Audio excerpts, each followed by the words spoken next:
Hi hello నమస్తే. ఎందుకు ఆంధ్రప్రదేశ్‌లో ఉన్న రాజకీయ పార్టీలు క్రెడిట్ మీద చర్చలు చేస్తున్నారు? ఈ క్రెడిట్ నాది, ఈ క్రెడిట్ నీది, ఈ క్రెడిట్ నాది. I am great and you are great, you are not great, I am great, we both are great, both are not great. Why this discussion is going on Jindal steel plant at Kadapa. రాయలసీమలో కడప అనేటువంటి ఒక important ప్లేస్లో జిందాల్ వాళ్ళు steel ప్లాంట్ని ప్రారంభించారు. ఇప్పుడు steel ప్లాంట్ని ప్రారంభిస్తే దాని వెనక చరిత్ర చూస్తే ఏడుస్తారు. క్రెడిట్ తర్వాసింది ఏడుస్తారు. దాని వెనక చరిత్ర చూస్తే ఏంటి చరిత్ర? ఆంధ్రప్రదేశ్ రాష్ట్రాన్ని విభజన చేసేటప్పుడు విభజించారు అనేటువంటి ఒకే ఒక అపవాదు తప్ప, విభజించారు అనేటువంటి ఒక అపవాదు తప్ప పాప కాంగ్రెస్ వాళ్ళు ఈ విభజన తర్వాత జరిగిన ప్రతి డిజాస్టర్ కారణము వీళ్ళే. ఒక విభజన అనేది పక్కన పడండి, వాళ్ళు విభజన చేశారు, ప్రామిస్ చేశారు, స్పెషల్ స్టాటస్ ఇస్తా ఉన్నారు, అది ఇస్తా ఉన్నారు, ఇది ఇస్తా ఉన్నారు. ఎవరికి ఇష్టం లేదు, విభజన అనేది ఎవరికి ఇష్టం లేదు. సరే వాళ్ళు ఏదో చేశారు, అయిపోయింది, ఆ తప్పు జరిగిపోయింది. ఆ తర్వాత జరిగినటువంటి డిజాస్టర్ల మొత్తానికి కారణం ఎవరు? ఎన్డీఏ గవర్నమెంట్ కదా. ఓకే, జరిగిన డిజాస్టర్లో వన్ ఆఫ్ ది డిజాస్టర్స్ ఇది Kadapa steel plant. AP reorganisation యాక్ట్లో కడపలో స్టీల్ ప్లాంట్ పెడతామని ఏపీ రీఆర్గనైజేషన్లో పెట్టారు. కడపలో స్టీల్ ప్లాంట్ పెడతామని. స్టీల్ ప్లాంట్ పెడతామో ఎవరిని? ప్రైవేట్ వాళ్ళని తీసుకొచ్చి పెడతా ఉన్నారా? ప్రభుత్వ స్టీల్ ప్లాంట్ పెడతామని కదా ప్రామిసు. గవర్నమెంట్ స్టీల్ ప్లాంట్ పెడితే ఏం జరిగింది? గవర్నమెంట్ స్టీల్ ప్లాంట్ పెడితే asset create, public asset will be created. Public asset అంటే ఏంటి? ఆంధ్రప్రదేశ్ ప్రభుత్వానికి సంబంధించిన ఆస్తి. కడపలో మీరు స్టీల్ ప్లాంట్ పెట్టుంటే ఆంధ్రప్రదేశ్కి సంబంధించిన ఒక ఆస్తి క్రియేట్ అయ్యేది, పబ్లిక్ ఎసెట్ క్రియేట్ అయి ఉండేది. రాష్ట్రానికి, రాయలసీమకి ఒక పబ్లిక్ ఎసెట్ క్రియేట్ అయి ఉండేది. రెండోది, అక్కడ గవర్నమెంట్ది అయితే అక్కడ ఉద్యోగాలు రిజర్వేషన్స్ మీద వచ్చాయి. ఇప్పుడు ఈ గవర్నమెంట్ రిజర్వేషన్స్ మీద ఎస్సీ ఎస్టీ బీసీలకి ఉద్యోగాలు దండిగా వచ్చాయి. కడపలో ఉన్నటువంటి ఆ చుట్టుపక్కల ఉన్న గ్రామాల్లో ఉన్నటువంటి నిరుద్యోగంతో సఫర్ అవుతున్నటువంటి ఎస్సీ ఎస్టీ పిల్లలకు ఉద్యోగాలు వచ్చింటాయి గవర్నమెంట్ స్టీల్ ప్లాంట్ అయితే. ఓకే, మూడోది, ప్రభుత్వానిది అయితే అక్కడ చుట్టుపక్కల వాళ్ళు ప్రభుత్వ కంపెనీలు ప్రభుత్వే కాబట్టి ఆ చుట్టుపక్కల వాళ్ళు బడ్డీ కొట్టు పెట్టుకున్నా ఇవి పెట్టుకున్నా చిన్న చిన్న హ్యాకర్స్కి అలౌ చేసి ఉండేవాళ్ళు. అది గవర్నమెంట్ది కాబట్టి. ఇప్పుడు గవర్నమెంట్ ఇది చేయకుండా ప్రైవేటు వాళ్ళది ఇచ్చి ప్రైవేటు జిందాల్ వాళ్ళని తీసుకొచ్చి అక్కడికి వస్తే now the asset will be created to Jindal, not to the public. ఇప్పుడు అక్కడ వచ్చేటువంటి స్టీల్ ప్లాంట్ కానీ, ఈ రిక్రూట్మెంట్ కానీ, అక్కడ వచ్చే లాభాలు కానీ, ఆ కంపెనీ కానీ దాన్ని ఎవడికి హక్కు లేదు కదా, జిందాల్ది కదా మొత్తం. జిందాల్కి ఒక ఎసెట్ని క్రియేట్ చేసి క్రెడిట్ మీద కొట్టుకునేది ఏంటి నాకు అర్థం కాదు. ఆంధ్రప్రదేశ్లో రాజకీయ పార్టీలు క్రెడిట్ మీద కొట్టుకునేది ఏంటి? Did you create any asset to public?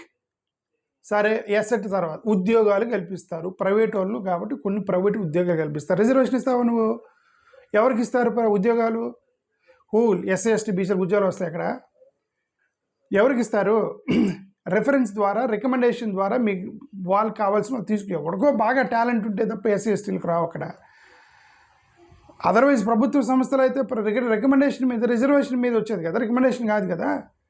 So అంటే ఇప్పుడు అక్కడ ఒక ప్రైవేట్ ఎసెట్ క్రియేట్ చేయటం వల్ల అక్కడ రాయలసీమ ప్రజలు, అణగారిన వర్గాలకు సంబంధించిన రాయలసీమ ప్రజలు, బ్యాక్వర్డ్ కమ్యూనిటీకి సంబంధించిన రాయలసీమ ప్రజలు, ఎస్టీ సంబంధించిన రాయలసీమ ప్రజలు, పాపం వాళ్ళు ఎంత ఉద్యోగాల కోసం కొట్లాడుతున్న, మాకు స్టీల్ ప్లాంట్ వచ్చిందని చెప్పేసి సార్ విడదీశారు, కనీసం స్టీల్ ప్లాంట్ వచ్చింది అని అంటే ఆ తర్వాత డిజాస్టర్ చేసుకుంటూ పోతారు. 2014 నుంచి ఏ పొలిటికల్ పార్టీ కూడా మాట్లాడేది, ఎందుకంటే మాట్లాడేటువంటి కెపాసిటీలో ఆ యొక్క పొజిషన్లో వీళ్ళు లేరు. పొజిషన్ లాగా ఏం చేయాలి? క్రెడిట్ కోసం కొట్టుకునేది ఏంటి? For what you credit? Okay, జిందాల్ని తీసుకొచ్చి అక్కడ పెట్టడం వల్ల కొంతమందికి ఉద్యోగాలు వస్తాయి, ఆ క్రెడిట్ కోసం మీరు కొట్టుకుంటున్నారు. Then who is the responsible for disaster of not having the public asset there? అక్కడ రాయలసీమలో పబ్లిక్కి సంబంధించిన, అంటే ప్రభుత్వానికి సంబంధించిన స్టీల్ ప్లాంట్ రాకపోవడానికి కారణం ఏ పార్టీ? దాని మీద కొట్టుకుంటారా? నేను కారణం కొట్టుకోరుగా. ఎవరి వల్ల అక్కడ ప్రభుత్వానికి సంబంధించిన స్టీల్ ప్లాంట్ రాలేదు? ప్రైవేట్ది నా వల్ల వచ్చింది, ఫైన్, వి అగ్రీ. నీ వల్ల వచ్చింది, నా వల్ల వచ్చింది. ప్రైవేట్ది పబ్లిక్ ఇది రాకపోవడానికి కారణం ఎవరు, ఏ పొలిటికల్ పార్టీ ఆంధ్రప్రదేశ్లో? దాని మీద మాత్రం చర్చించరు. ప్రభుత్వ సంస్థలకి ప్రైవేట్ సంస్థలకి చాలా తేడా ఉంది. ప్రభుత్వ సంస్థల్ని ప్రైవేట్ సంస్థల్ని మనం చాలా జాగ్రత్తగా గమనించాలి. గమనిస్తే ముఖ్యంగా మైనారిటీ ఇక మార్జినలైజ్డ్ సొసైటీకి జరిగే డిజాస్టర్ మామూలు డిజాస్టర్ కాదు అది. రిజర్వేషన్స్ వర్తించు ప్రైవేట్ సంస్థల్లో. ఓకే, సరే, ప్రభుత్వ సంస్థలు అయితే ఇవన్నీ ఏది బిడ్డింగ్ వేస్తారు. బిడ్డింగ్ మీద చిన్న చిన్న కాంట్రాక్ట్లు అని బిడ్డింగ్ మీద జరుగుతాయి. ప్రభుత్వ రూల్ కదా, బిడ్డింగ్ జరగాలి. బిడ్డింగ్ జరిగితే ఏదో చిన్న చిన్నవి ఆ టీ ఇచ్చాడు, ఆ ఇచ్చేవాడు మొత్తం కూడా ఎవరింటి వాళ్ళు చుట్టుపక్కల ఎవరింటి వాళ్ళు పాడుతారు బిడ్డింగ్ ద్వారా. ఒక ఫెయిర్కి వెళ్ళదు. ప్రైవేట్ సంస్థ ఏం ఫెయిర్ ఉంటుంది, ఏం బిడ్డింగ్ ఉంటుంది? వాళ్ళు నచ్చుతారు, పోయి ఇదిగోండి ఇంత కమిషన్ ఇస్తామంటే ఏమిటంటే అంటే ఇంక మళ్ళీ అక్కడ సబ్ కాంట్రాక్ట్లు కానీ కాంట్రాక్ట్లు కానీ ట్రాన్స్పోర్టేషన్ కానీ ఏది కూడా మళ్ళీ ఎస్ఎస్టీలకు రావు. అక్కడ ఒక ప్రైవేటు సంస్థ ఎక్కడైతే ఉంటుందో అక్కడికి జనరల్గా ఎస్సీ ఎస్టీ బీసీలకి మరీ ఎక్స్ట్రాడినరీ టాలెంట్ ఉంటే తప్ప దాంట్లో కొన్ని కమిషన్ ఇచ్చేటువంటి రికమెండ్ చేసేటువంటి రెఫరెన్స్ ఇచ్చేటువంటి పెద్దవాళ్ళు ఇన్ఫ్లుయెన్స్ ఉంటే తప్ప అక్కడ రాదు ఎవరికి. సో ఇంత డిజాస్టర్ జరుగుతుంటే ఒక పక్కన ప్రైవేట్ స్టీల్ ప్లాంట్ లేకుండా ప్రభుత్వ స్టీల్ ప్లాంట్ లేకుండా ప్రైవేట్ స్టీల్ ప్లాంట్ అక్కడ జరుగుతుంటే క్రెడిట్ కోసం కొట్టుకుంటున్నారు రాజకీయ నాయకులు మన ఆంధ్రప్రదేశ్లో. ఎంత బాధాకరం. క్రెడిట్ కోసం కొట్టుకుంటున్నారు.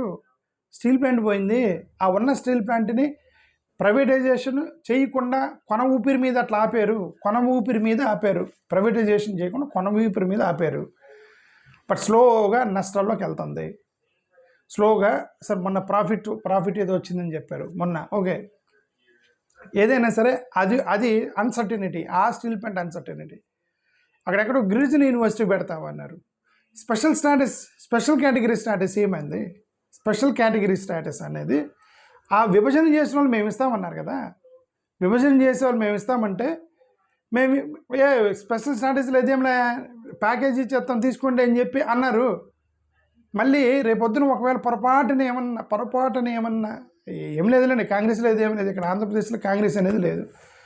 ఎవడో వచ్చాడనుకోండి, ఎవరో కాంగ్రెస్ వచ్చి మా కాంగ్రెస్ వాళ్ళు ఇది ఇస్తామంటే మోడీ గారి తరఫున మాట్లాడతారు. అంతా మీరు దుర్మార్గులు, రాష్ట్రాన్ని చీల్చారు, కాంగ్రెస్ వాళ్ళు రాష్ట్రాన్ని చీల్చారని చెప్పి ఒక ఇది హిప్నాటిజంలో తీసుకెళ్తారు. రాష్ట్రం మొత్తాన్ని కాంగ్రెస్ వాళ్ళు చీల్చారు. రాష్ట్రాలు కాంగ్రెస్ చీల్చిన ఈ మాట వాస్తవం. బట్ ఆ తర్వాత జరిగిన డిజాస్టర్కి కాంగ్రెస్కి సంబంధం లేదు, ఎవరి వల్ల జరుగుతుంది వాళ్ళ తరఫున మాట్లాడతారు. వీళ్ళంతా గొలిచాయి.